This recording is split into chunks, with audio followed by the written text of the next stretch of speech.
তাদেরকে ধন্যবাদ জানাই। তারা প্রতিহিংসার রাজনীতি এবং রাজনীতিতে সুশাসন একটা গুরুত্বপূর্ণ প্রসঙ্গে যে আজকে যে আয়োজন এখানে তারা আমাদের দেখেছেন, সেই জন্য আমি তাদেরকে ধন্যবাদ দেব। বন্ধুরা, বাংলাদেশের প্রতিহিংসার রাজনীতি স্বাধীনতার পর থেকে শুরু হয়ে গেছে।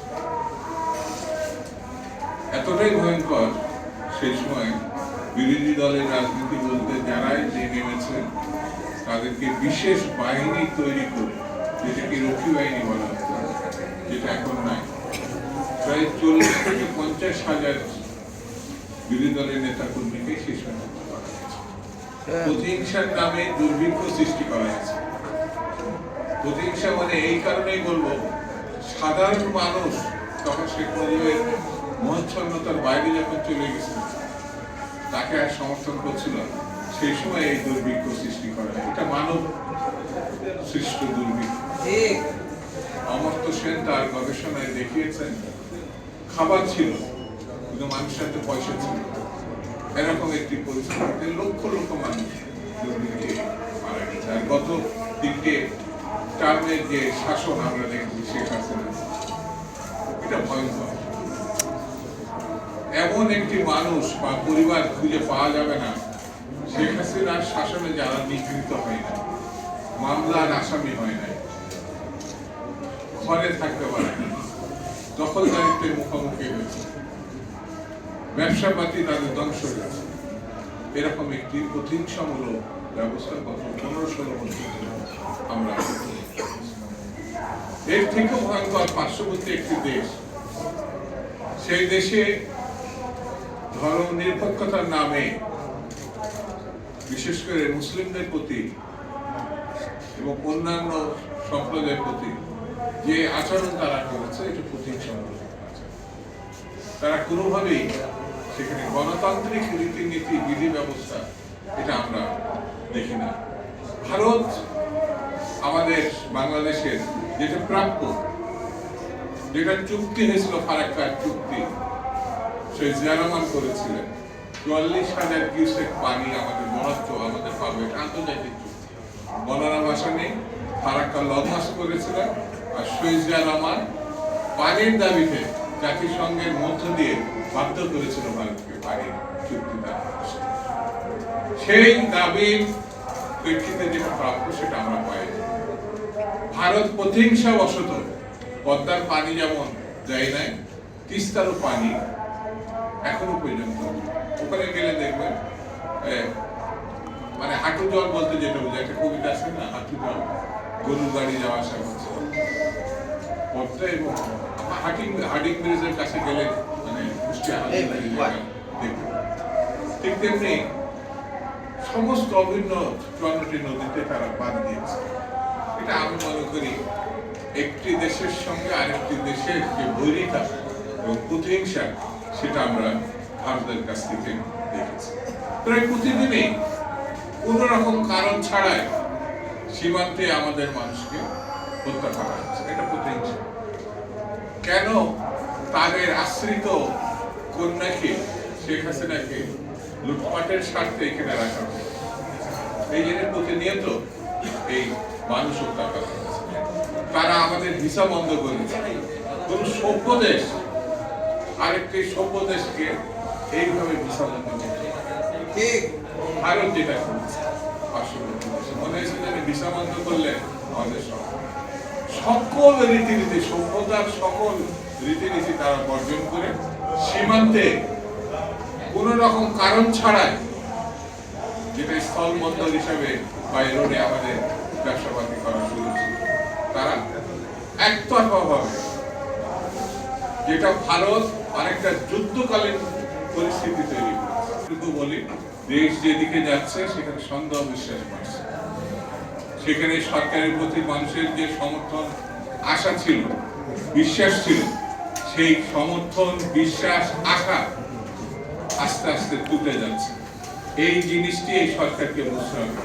আমরা ডক্টর ইউনূসের মধ্য দিয়ে বাংলাদেশে একটি ভালো নির্বাচন করার প্রত্যাশা করি। কিন্তু ডক্টর ইউনূস যদি ফেল করেন তাহলে পরে স্বাভাবিক কারণে কেয়ারটেকার সরকার যেটি সংবিধানে আগে ছিল সেটা ফিরিয়ে আনতে হবে। সেটিও সুপ্রিম কোর্টকে আমি অনুরোধ করব, যদি এই সরকার ফেল করে সুপ্রিম কোর্টের দায়িত্ব আছে একটি গণতান্ত্রিক বিধি ব্যবস্থা ফিরিয়ে আনা। সেটি এখন মামলা শেষ ধাপে আছে। সেই জন্য সুপ্রিম কোর্টেরও দায়িত্ব আছে জনগণ, দেশ এবং গণতন্ত্রকে রক্ষা করা। সেই জন্য ডক্টর মোহাম্মদ ইউনূসকে অতি সতর্কতার সঙ্গে পরিস্থিতি অনুধাবন করে একটি ভালো নির্বাচনের দিকে তিনি যাবেন এই প্রত্যাশা করি। রাজনীতি নাই আর সুশাসন তো আসবে বলতে। আজকে সুশাসনের জন্যই তো আমরা শেখ হাসিনাকে বিদায় করলাম। সুশাসনের জন্য গণতন্ত্রটা ফিরে পাবো, মানুষ তার প্রতিনিধি নির্বাচন করে পার্লামেন্টে পাঠাবে, তারা ঠিক করবে দেশটা কিভাবে চলবে। কিন্তু আজকে সেটা নিয়েও একটা সংশয় সৃষ্টি হচ্ছে। 9 মাস কেটে গেছে, 10 মাস হবে, কিন্তু এর মধ্যেও সংশয় কাটছে না। জনগণই প্রশ্ন করে, ভাই নির্বাচন হবে, কবে হবে? ভাই ওনারা ছাড়বে না, 5 বছর থাকবে। এই যে একটা অনিশ্চয়তা, এই অনিশ্চয়তার মধ্যে তারা মুখে যত কথাই বলুক, কিন্তু আমরা দেখতে পাচ্ছি গণতন্ত্রের সুবাতাসও যেমনি বইছে না, ঠিক তেমনি অর্থনীতিতেও মন্দা ভাব কাটছে না। আমরা দেখেছি যে গতকালকেই প্রখ্যাত অর্থনীতিবিদ দেবপ্রিয় ভট্টাচার্য বলেছেন অর্থনীতি ঘুরে দাঁড়ানোর কোনো লক্ষণ নাই। তারা যে এত করে বলতেছেন বিদেশ থেকে এত টাকা পয়সা আসতেছে, এত উদ্যোক্তা আসতেছে, তাহলে অর্থনীতি ঘুরে দাঁড়ানোর লক্ষণ নাই কেন? এটাও কি শেখ হাসিনার মতো ভাওতাবাজি? শেখ হাসিনার সময় আমরা বলেছিলাম যে অর্থনীতি ধ্বংসপ্রাপ্ত হচ্ছে, শ্রীলঙ্কার দিকে যাচ্ছে। সেই সময় আমাদের কথায় আওয়ামী লীগও বিশ্বাস করে নাই, আরো অনেকে উল্টা বলেছে। কিন্তু দেখা গেল যে শেখ হাসিনার সময় তাই হয়েছে। আপনারা দেখেছেন আজকে বিশ্ববাজারে টাকার মান কোথায় গিয়ে ঠেকেছে। তার পাশাপাশি আজকে বেকার সমস্যা ডে বাই ডে বাড়ছে। এটা আমাদের কথা না, এটা সরকারের জরিপে মধ্যে বেরিয়ে আসছে যে বেকার সংখ্যা বাড়ছে। এই সরকার ভালো কিছু যে করতেছে সেটার তো কোনো লক্ষণ নাই। আর যখনই আমরা নির্বাচনের কথা বলি তখনই অনেকে বলেন বিএনপি খালি নির্বাচন করে।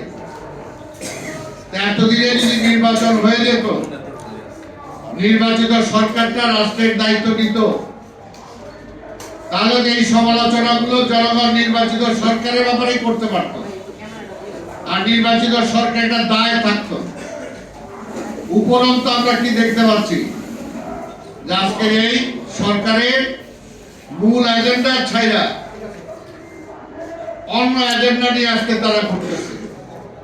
অন্য এজেন্ডা কি? আজকে রোহিঙ্গাদের এখানে করিডোর দিতে হবে। কি কারণে দিতে হবে ইউনূস সাহেব? কারণটা কি? বাংলাদেশের এমন কোন অবস্থা হয়ে যায় নাই, আমরা নিজেরাই বাঁচতে পারতেছি না, আবার রোহিঙ্গাদের জন্য আবার করিডোর দিতে হবে। কিন্তু আমরা তো জানি যে এটা সাজানো একটা পরিকল্পনা, যে ওইখানে আলাদা আরেকটা রাষ্ট্র, আরেকটা স্টেট গঠনের জন্য জাতীয় আন্তর্জাতিক ষড়যন্ত্র বহুদিন ধরে চলছে। কাজে আল্লাহ রাস্তা ইউনূস সাহেব বাংলাদেশকে সেটার মধ্যে ঠেলে দিয়ে না, এবং সেই অধিকার আপনাকে কেউ দেয় নাই সেই ধরনের কোনো কিছু করার। আপনি চট্টগ্রাম পোর্টকে আজকে বিদেশিদের হাতে তুলে দিচ্ছেন। কি কারণে? কি কারণে দিবেন? এই ম্যান্ডেট আপনাকে কে দিল? নির্বাচনের কথা বললে ওইটা বলে যে নির্বাচন দেয়া যাবে না, সময় মতো দিব, আর ওইগুলো আপনি দিচ্ছেন। এটা আপনাকে কে দিচ্ছে? কোন রাজনৈতিক দল বলছে? বাংলাদেশের কোন জনগণ বলছে? কেউ তো বলে নাই। তাহলে এই এজেন্ডাটা কোথেকে আসলো?